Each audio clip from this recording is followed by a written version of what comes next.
2 robbers were crucified with him, one on his right and one on his left.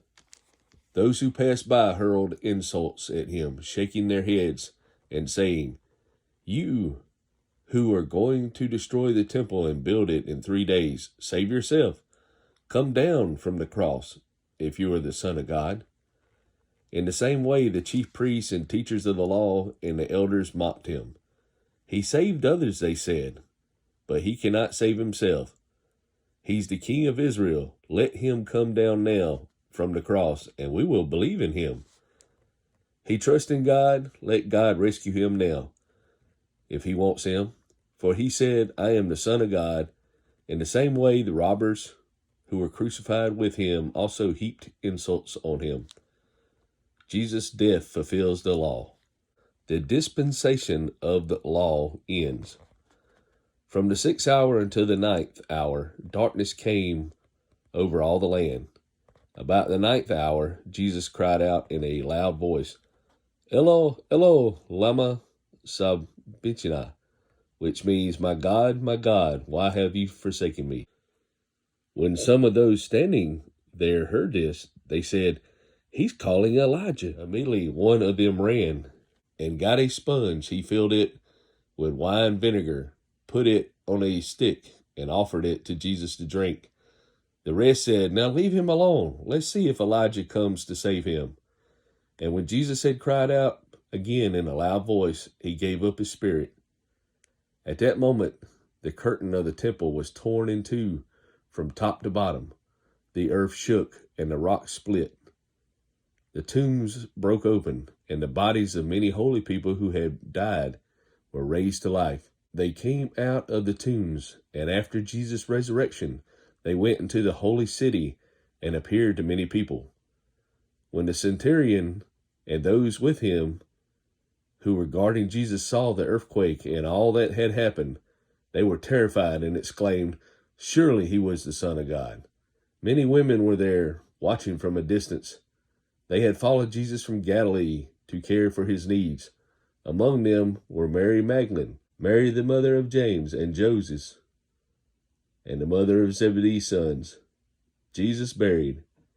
As evening approached, there came a rich man from Arimathea. John gives the additional words of Nazareth. The narratives combined give the entire inscription. This is Jesus of Nazareth, the King of the Jews. This psalm is predictive of this terrible cry, gives the answer to the question. The Greek phrases used here and in John are unique in the New Testament in 15 other Bible verses. Give up the Spirit, or yielded up the Spirit. It's used to translate a single Hebrew or Greek word meaning breath out or expire. This is true of the description of the death of Jesus. But in Matthew and John alone, these expressions translate Greek phrases of 3 words meaning give over the Spirit or deliver up the Spirit. The death of Jesus was different from that of any other man. No one could take his life from him except as he was willing to permit it. Christ chose to die so that we might live. The curtain that was torn divided the holy place from the Holy of Holies, into which only the high priest might enter on the Day of Atonement. The tearing of that curtain, which was a type of human body of Christ, signified that a new and living way was opened for all believers into the very presence of God, with no other sacrifice or priesthood except Christ. Although the graves were open at the time of Christ's death, the bodies did not arise until after his resurrection. Christ is the firstborn from among the dead, and the first fruits of those who have fallen asleep. It is not said that these bodies return to their graves.